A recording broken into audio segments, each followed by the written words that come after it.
So, hello, Joe. Thank you for joining me today as we get ready to return to Denver for this year's Advancing Construction Decarbonization event in July. And basically, let me start this conversation by asking you, why does construction community need Advancing Construction Decarbonization event in general? Yeah, that's great. It's good to be with you, Camilla. It's an important event, because it brings together the heads of sustainability from a lot of the major contractors across the United States. So, it's one of the few forums that we have that allows us to really network as peers, to both discuss, the common challenges that we all face, particularly related to decarbonization, share best practices, and we identify opportunities where we as a sector should collaborate and work together. I know we'll get in the course of this discussion, Camilla, I know we'll get to the AGC Decarbonization and Climate Reporting Playbook, but it is the result of the first Advancing Construction Decarbonization Conference where we met and identified a need. And, 2 years later now, we've published this document, that's going to, help the U.S. construction sector and potentially for other countries around the world to take it on. So it's already bearing fruit, and I'm excited for this year's event to see what new dimensions of collaboration we might identify. Yeah, absolutely agree with you, Joe. Really appreciate that. And as well, what are you most excited about for this year's event?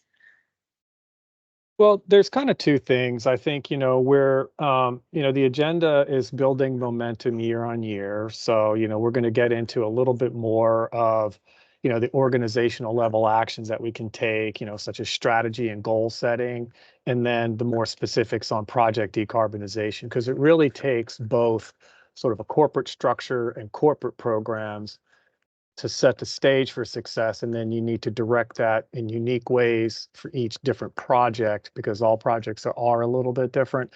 So I really like the structure of the technical sort of side of the agenda, and of course each year attendance grows, and we're able to get that networking. We're able to have our peers, just some formal meetings that we have and the impromptu discussions, and so it really is a bit rejuvenating for the heads of sustainability for construction to be able to meet with their peers and have this sort of camaraderie around certain subjects and topics. Those are the two big things I'm looking forward to.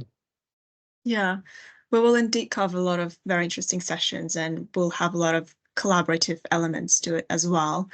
And basically, when it comes to sessions, for example, the one that you'll be basically presenting on, your upcoming presentation at basically the conference that will focus on AGC Playbook. What are the key themes or messages that attendees can expect to learn from your session?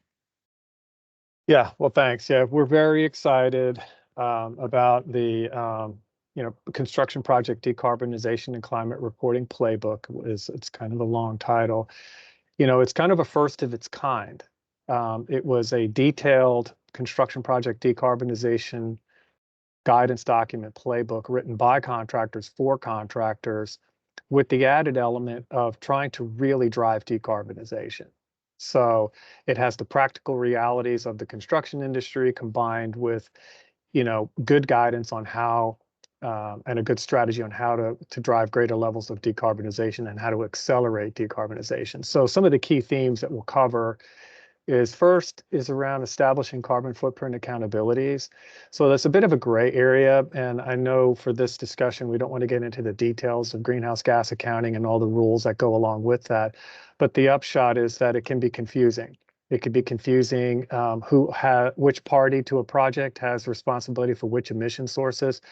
So we try to give everybody a little bit of guidance on how that should be allocated, how accountability should be allocated. But the main thing is we provide a process that project partners can go through to discuss carbon, figure out who is in best position to mitigate those emissions or own those emissions. So the first big theme is just on carbon footprint accountabilities and how to make sure we're accounting for all the molecules, but we're also not doing unnecessary double and triple counting and having gaps. So it's a structured approach to that, which is very much needed. The second thing that we really focus on, which is also a big priority, is around just sheer measurement. So Mhm. this common approach means that we've identified all the standard emission sources for these projects, and now we are giving guidance on how they need to be measured. And there's two components to that that are very important. One is what needs to be measured. But in projects that have general contractors and many subcontractors, and it gets confusing. So we also provide not only the guidance on how to measure, but we want to make sure we're including it in our contracting with subcontractors so everybody's on the same page. So and that also stands true for the decarbonization best practices. We want to make sure that those things are we have the right practices for the emission sources and that we're putting it into our contracting correctly so that everybody's on the same page when we bid a project out, when we, uh, so that we don't get change orders later and people are confused or we don't get the data that we need. So we talk about the first three things I said were the footprint, accountabilities, and allocation, the measurement, and the best practices. And then the third theme is what we were just talking about a minute ago. How do you set up your corporate programs, or how do you need to think about things corporately so that you're set up for success at the project level? Again, it's the first of its kind. It's very detailed. And we wrote it really for non-sustainability professionals. We wanted to Mhm. get something. Generally speaking, the construction industry has a long way to go here. And so we wanted to create a document that was going to move everybody to the next level. When we were already planning enhancements to the document going forward, but we wanted to get something that would get the industry, make a good solid step change toward decarbonization soon. And we'll work to identify how to improve it going forward. But we think it's a very actionable, clear document that's going to really help standardize to a degree, create a common approach, and start that acceleration to decarbonization. We're pretty excited about it. Yeah, that's indeed really exciting, and it creates the foundation needed for the industry now because the accountability is something that you mentioned is it's a very difficult thing now, and it will be really interesting and valuable for the audience that will be at the event this year. And I know that you've been working on this document with several colleagues of yours, but I wonder what specific role did you play in shaping the content and structure of the playbook? Yeah, I'm always a little bit reluctant to focus on my specific efforts because, it was such a collaborative and team effort. I was co-chair of the task force with Merck Kaplan from Skanska, and I think folks, when they read the playbook, they'll see all the great companies that were involved in this. My job as co-chair was really to guide the document, structurally, although there was a lot of team discussion and occasionally debate on that. But, in the role of co-chair, we wanted to make sure that ultimately what we were producing was going to address some of these very strategic priorities of accountabilities, measurement, reduction, and the corporate enablement of all of that in terms that were understandable to non-sustainability professionals. So you can see that our guiding principles is where I've kind of had, and my co-chair had, and others. I did take a specific hand in writing some of the sections, um, but we all talked about all of them. We all contributed to all of them. It was a unique experience because we had a lot of people writing, Yeah. and there was a little bit of work on the back end, and I have to give the Associated General Contractors of America, particularly Melinda Tomeno, who's the head of environment for them and sustainability, that they really took all those things and then did a lot of the smoothing out and the editorial work to really make it a well-written, compact, useful document. So it really was the collaboration, and I was really it was a pleasure and an honor to be co-chair of that, and it was just a great team dynamic with peers across the sector all working together for something that we knew was going to help us all. Yeah, yeah, truly. And many colleagues say that, we're in the same boat when it comes to that. So we all should come together to really deal with those, problems that we are trying to solve now. And when it comes to, the impact of it as well, it will be quite impactful, I'm more than sure, for the industry. And I wonder, basically, how do you envision construction companies leveraging the playbook now when it's out to drive this meaningful change towards decarbonization within their organizations?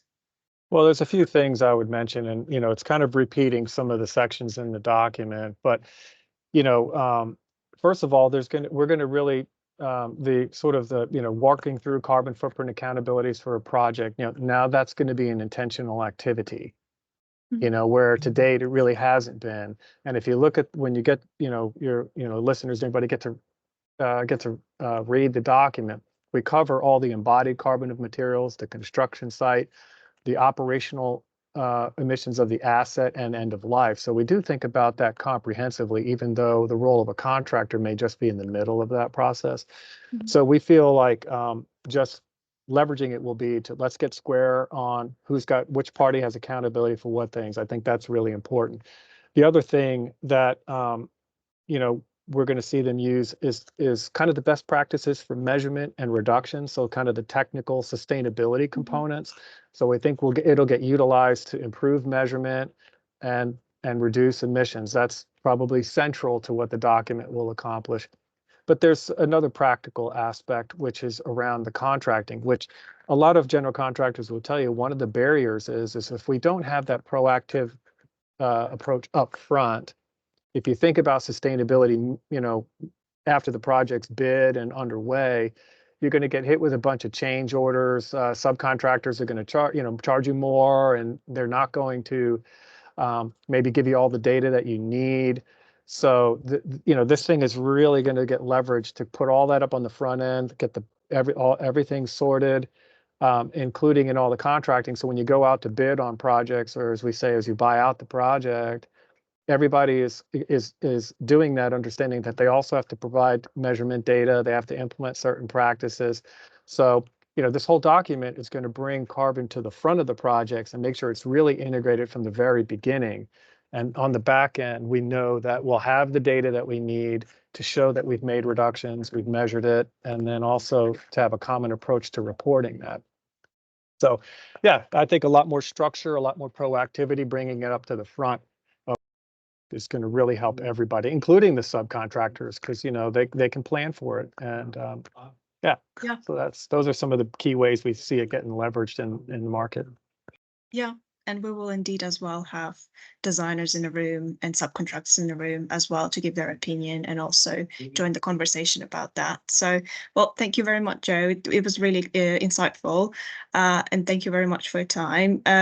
I hope to see you soon at the conference in Denver to finally meet you in person and learn more from your presentation.